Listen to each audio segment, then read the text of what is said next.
What's up, tribe? How you guys doing? This is going to be your review for Black Ink Crew Chicago Season 5, Episode 6. So first of all, before we get started, I just want to say shout out to VH1, shout out to 4, shout out to Don, shout out to Don's dad for allowing the cameras to capture your situation, for allowing the cameras to tell your story. We know that depression is real. We keep seeing over and over and over again these celebrities who, from the outside, it looks like they got it going on and everything is so perfect and everything is so great. And then we hear about them committing suicide. Anthony Bourdain, Kate Spade. I I want to put a caveat next to Christophe St. John because I still don't know all the details, but the early indications is that it was a mental health situation with his death. And what I don't think a lot of people realize was what Four is going through. Everything is all fun and games from the outside. And honestly, you could tell there was an affect with Four this season in his confessionals and everything that was just very flatline. And Four has never been a real extra person, but he would smile and laugh, and you just didn't see a lot of that in his confessionals and stuff this season. But we'll get there. I'm gonna get the bullshit out the way because the rest of the episode was very serious. First of all, did I miss the scene where Evanita showed up at the party and Jen, they went back and forth, and then did they decide to cut that out because of everything with Four, or did I miss it? Y'all know what I'm talking about? Okay. So put it in the comments if I missed it. I even rewound the episode and was like, maybe, But y'all let me know if I missed it or not. Okay, so there's that. Let's get the bullshit out the way. They getting ready to leave. It's their last night in Vegas. So y'all know what they did. They threw a party. Mac threw a party. So Charmaine is doing her hosting duties. Ryan said that she got a D plus for her Vegas trip. And, he was like, well, you can still pass with a D plus. It ain't like you did, you barely skimmed through. Anyway, so at the party, two things happened at the party, and then we'll get to the other stuff. First thing was Jen did show up. Jen was like, I ain't about to, scurry off with my tail between my legs. I'm going to show up at the party. And she sort of confronted Van. And she was loud and she was Jen, but basically what she was saying was, look, I'm tired of the talking. Like, I'm done with this. I gave you an ultimatum. Here go Van. Why you do that, though? She was like, because I needed you to show me that you really wanted this. Now, again, I'm going to say what I said last week. I don't understand why you want to marry somebody who just confessed to cheating on you, but that's a whole nother conversation for another day. That's what she wanted, and she wanted Van to make a decision and choose her. And Van's thing is, I do want to marry Jen, I just didn't want to do it like that. And what I say to you is, but you've had 9 years to figure that out. You've had 9 years to come up with a better way to propose and marry this woman. And for whatever reason, y'all haven't done that. So I don't know why y'all haven't done it. I don't know what the reason is, but there you go. And basically, Van was crying and he was trying to hug her. She was like, don't touch me. Like, don't touch me. I'm done with this. Like, I am done with this and I'm done with you. And Van is hurt, because I do believe that he really loves Jen. I don't know why he hasn't married Jen, but I do believe that the love is there. I believe that he's sorry about what happened. I don't know how much of what went down was a part of the show storyline and how much of it is real. But neither here nor there. Van looked like he was really hurt that he hurt Jen. Where their relationship stands now, I could not tell you. I'm sure that's something we'll just have to figure out at a later day and a later time. But that's what that was. Then we have the situation with Lily Jr. and Jr.'s girlfriend. What's her name? Start with an A. Y'all know how I'm with names. So here's the thing. Jr. shows up with the girlfriend. Lily's in her feelings. And Lily, you had me up until like the very, very end. I was like, look at Lily being all mature and shit. She was like, I admit if I feel some kind of way seeing, Junior with his girlfriend, but at the end of the day, it is what it is. It didn't work out between us. And she was really being mature about the situation, right? She was, keeping her cool and wasn't saying nothing and being real. And Brian was like, well, Junior's coming back to the shop. And Lily was like, now see, that's a whole nother conversation. She was like, I was kind of cool with having to see him every once in a while, but damn, I got to work with him now. She was like, now that's going to be a problem. But even with that, she made a public, apology about what happened in Jamaica. She said, I apologize. I never really had any beef with you. I was angry and I was out of pocket. And for that, I apologize. And they all had a shot and a drink and everything was cool, right? And then she has to, but, and I get where Lily's coming from. Been there and done that. You break up with somebody and then because y'all still moving the same circles, you got to see him with the new chick. And it's going to hurt. It happened to me. Hell, I broke up with the dude and it still bothered me to see him with the next chick. You know what I mean? Even though I was like, well, I broke up with him for a good reason. But feelings, you just don't shut off. You know what I'm saying? You might come to your senses, but the feelings are still there. So I get where, and I respect the fact that Lily is finally saying, you know what? This is where my anger is coming from, is that I'm really hurt. I'm really upset. I'm really jealous of what I'm seeing. And you see, the girlfriend dancing all up on Junior and everything. And Lily leaves the party. Now, here's where the shit started going left. Lily left the party, which was the mature thing to do. She went into the garage to kind of have some alone time to process. Probably shed a little tear, a little something. But she was handling it probably in the best way she could have handled it, right? And for Lily, that's like an A+, girl. A+. Well, Junior's girlfriend gonna come into the garage. Of all the people that could have come into that garage to have a conversation with Lily, Junior's girlfriend comes in there. Bella could have went. Charmaine could have went. Gina, some random chick that's just at the park. Anybody else could have went in that garage. But here comes Junior's girlfriend. And she's talking to Lily. Girl, what you doing in here? What's wrong? Bitch, you know what's wrong. You know why she in the garage. Leave the fuck alone. So they get to talking. And Lily tells her point blank, look, I'm not even going to lie. It bothers me to see y'all together. She was like, but at the end of the day, our relationship didn't work. She was like, I do still have feelings for this dude. Our relationship didn't work, but I just want to see him happy. And if you make him happy, then I got to deal with that. I was like, you, Lily, yes. I said, that is the most mature thing I think I have ever seen Lily do. I said, I know. I said, what the hell happened to Lily? Maybe she looked at last season and was truly embarrassed at what the fuck she was doing and how she was carrying herself. Because she has been a lot better this year, y'all. I mean, a lot better this year.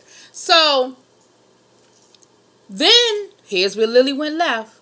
I was giving her all these kudos. I was like, yes. Here's where she went left. Her thing was, well, since I got to work with him, I'm going to just go ahead and be honest with you right now. When you and Junior first got together, he was still texting me, telling me that he loved me and he wanted to get back with me. Lily, what you do that for? And of course, at that moment, Junior walks up. So the girlfriend confronts Junior. Were you still texting Lily when we got together, telling you that you still loved her and wanted to be with her? Junior was like, well, what the fuck's going on? What happened? What I do? When I do that? Honey. So, of course, that turned into a big argument. The girlfriend mad. Junior, you're a liar, Junior. You're such a liar, Junior. You're such a liar. And Lily was just sitting on the floor like, I ain't lying. I ain't lying. Now, here's the thing. Junior's thing was, I didn't say I loved you. I said I got love for you. He said, that's two different things. I never texted you and said I loved you. I texted you because I was trying to be cool with you and everything, saying I got love for you. Now, here's where I stand on this whole situation. I don't know who's lying, and I really don't care. Because that was a year ago. Junior and his girlfriend have been together for over a year. So even if Junior, when you first get with somebody, just like Lily, you still got feelings. Junior might have still had feelings, and maybe you caught him on a drunk night, and he drunk texted you, and he was like, girl, I love you, girl. I miss you, girl. Maybe him and old girl had gotten into an argument. He didn't know what things stood with them. He went and got drunk. And you know how you scroll and you hit the old thing. And like, let me see what's up with the old thing because the new thing tripping. I don't know what happened. But Lily, it was a year ago. Now, I could see if Junior had texted you last week while y'all was in Chicago like, yo, girl, what's up? But at the beginning of their relationship, they've been together like a year. They've been together for damn near a year. Like, that's so... Lily, you was wrong for that. You were wrong for bringing it up. Whether Junior said it or not, I don't know. I don't care. And at this point, it's really irrelevant. You were wrong for bringing that up. Now, on to the next thing. So that's the bullshit, right? That's the bullshit. Let's get to the serious that happened this episode. So we see Don was supposed to meet up with his dad. And remember, Don was worried about his dad. He said, depression runs in my family. My dad deals with depression, and right now I'm a little worried about him. We've had a lot of death in the family. His mom, my sister, his brother, all died within the last 2 years. That's a lot of death. For some reason in my family, death seems to come like that. Like, it's just like we have one right after the other. Like, we'll be good for like 2 or 3 years, and then all of a sudden it'll be like boop, boop, boop, boop. So I get it when it comes at you like that, and when you already battle with depression, it's always hard. And so Don, they were supposed to meet up at the bar. Dude never showed up. I mean, not dude. His dad never showed up at the bar. So Don was like, you know what? He ain't coming to me. I'm going to go to him because I'm going to make sure he's good. Don, I was loving you, Don. I was loving you. So Don went over his dad's house, and this is why I say I'm giving a shout out to Don's dad, because the cameras, the camera was already set up, which means that his dad said, I'm going to allow my story to be told. He could have very easily have been like, no cameras, but he allowed the cameras in because Don got the contract with the show, not his daddy. And they talked, and you saw his dad crying and everything, and they had a really good moment. And Don was like, look, I'm worried about you. I want you to be happy. He said, I really don't like you up in this house by yourself. He said, and if you need to come and stay with me and Ashley and the kids for a couple of weeks just to get yourself together, just to be around some people, he was like, you got it. Like, I want you to come and stay with us, and however long you need to stay to do what you got to do. And the dad, he thought about it or whatever, and he said, you know what, I might take you up on that. He was like, no, first he said, well, what are we going to do? He was like, I don't know, whatever you want to do, man, He said, well, I might take you up on that. I might take you up on that offer. And so I was like, man, Don, I just, give Don so much respect for, he said since his sister died, he's just been really trying to be a lot more cognizant of depression and how it manifests itself and all of that. And so that's why he's just keeping a really a good eye on his dad. And then he also mentioned Four. He said a lot of people don't realize that Ford deals with depression as well. Since we were kids, he was diagnosed. And so I got to keep an eye on him too, because he's been sort of down with everything going on with Nikki and with the music situation that happened last year. So he deals with depression. All right, so not fast forward, but now let's hop back over to Vegas. At some point during the night, during the party, they kept showing Ford. Ford was not having a good time. Ford was just there. At some point, Ford, because they didn't, we kind of came into it. Ford's having a conversation with Ryan. Ryan pushed Charmaine out the room. And Charmaine, I think, was a little in her feelings at first, but then I think she realized, okay, they need to talk. And you see Ryan and Ford embracing each other. And again, Ryan Henry, you got me this season. Last season, I really wanted to cut your ass out if I saw you on the street. But now, if I saw you on the street, I'd want to give you a hug. You have just shown me so much this season. And this scene with you and Ford, I ain't lying, y'all. I was sitting over here crying watching this episode because the love is evident. All this TV bullshit is just that. The love is so evident. And Ryan was like, you're my brother. He was like, he said, I don't have no brothers. You my brother.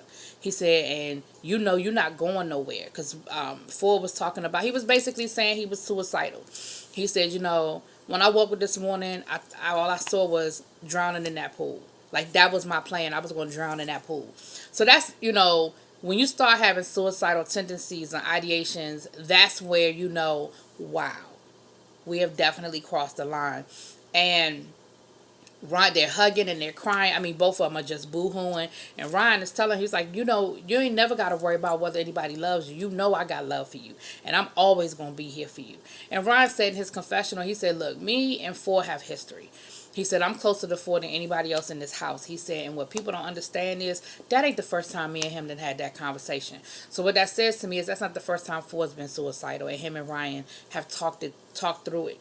While they were in the room talking, Charmaine went and woke Van up because after Jen cussed his ass out and left the house, Van, I guess, was like, fuck it. So she wakes Van up and lets Van know what's going on. So Van ends up going into the room and they're talking or whatever. And, they had a talk. And Charmaine's thing is, we need to get him to a hospital. He needs help, like, now. Like, this is beyond what we can do. We're friends, we're here for him, but he needs some clinical assistance. And I don't disagree with you on that one, Charmaine. I felt like Charmaine was right on point. Unfortunately, having dealt with mental illness in my family and dealt with how the system works, it's not as easy as it sounds to get somebody help that doesn't want help. At the end of the day, you have to be able to show proof that they are a danger to themselves or a danger to others. And yes, suicide is a danger to themselves, but if they show up at the hospital and they say to the doctor, "No, I'm good," that's it. That's it. Now if they walking around with a knife to their wrist talking about, "Nah, I'm good," then that's a different conversation. But I've seen it happen, and unfortunately the hospitals are in a catch-22 situation. So anyway, I don't want to go too deep into that. But anyway, that's what Charmaine was saying. Like, look, Van, we need to get him some help. Ford was like, I just need some sleep. Like, can I just sleep on it? And Charmaine was like, all right, we're going to sleep on it, but we're going to talk in the morning. We're going to talk in the morning. And Van was like, all right, cool, let's go to sleep. He was like, I ain't going nowhere. I'll take the foot of the bed, you take the front of the bed, and I'll be here. And I was just like, again, so much respect. So much respect. Because Van was like, that's cool, I ain't going to press you out, but I'm not leaving your side. Like, I got you. And at some point, the next morning, Ford disappeared. Everybody went to sleep. Ford woke up and he rolled out. And the next thing you know, you see the producers are looking for Ford. They're calling around. They said Ryan wouldn't come out the room. And again, I feel like Ryan wouldn't come out the room because Ryan was I'm sure Ryan was calling Ford. I'm sure he was trying to contact Ford. But he probably, that raw emotion, the hurt, he was probably scared shitless. You know what I mean? And I'm sure he just didn't want to be on camera in that mode, or what it was that, and maybe he was trying, maybe he knew certain things to say to Ford that he didn't necessarily want on camera and what have you. So again, I respect, there's a line, and I respect that Ryan had a line to say, look, I can't do more than this.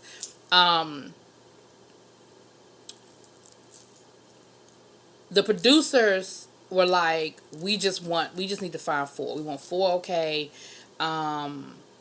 We just need some time. We need, we just need to find Ford.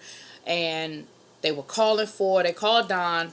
Don was like, look, it's not a joke. Ford really suffers from depression. So if he's talking about stuff, it's not a joke. It's serious.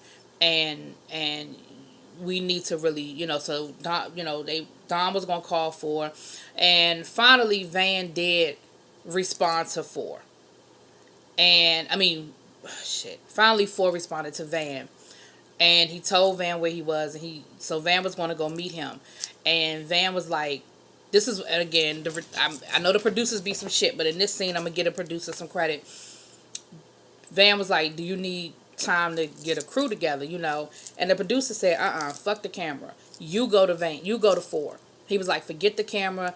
We don't need this on camera. You go to Ford. He was like, you need an Uber. You need what you need. And Van was like, nah, I'm good. So Van went to go meet with Ford. He eventually called back and let everybody know that Ford is okay. He's in better spirits. He's going to go to Atlanta because he has his mom and his sisters are in Atlanta. He has family down there, and that's where he needs to be right now. He said, and I'm going to go with him. So I'm going to go with him down to Atlanta, make sure he's good, get him with his family, and then, I'll meet back up. And so... And then at the end of the episode, they said that Ford's taking a leave of absence from the show. So I hope that means he's getting the help that he needs. I remember seeing a social media post where he was saying he was thinking about moving, and Atlanta was a place he was thinking about moving to. So, I just want to send my love and send, whatever. I don't know Ford from a hole in the wall, but definitely send my love to Ford and hope that he's in a better space as we speak. Black Ink Crew films pretty much in real time. So this was only a couple of weeks ago, because if you follow their posts, they were posting stuff from Vegas a couple of weeks ago. So this wasn't that long ago. And then, this was also going into the holidays, and the holidays are always hard, especially for people who deal with mental illness. The holidays are an easy trigger. So anyway, it was a great episode. I just give kudos and shout out to everybody. I like the way VH1 handled it. And, yeah, so let me know what y'all think. Peace.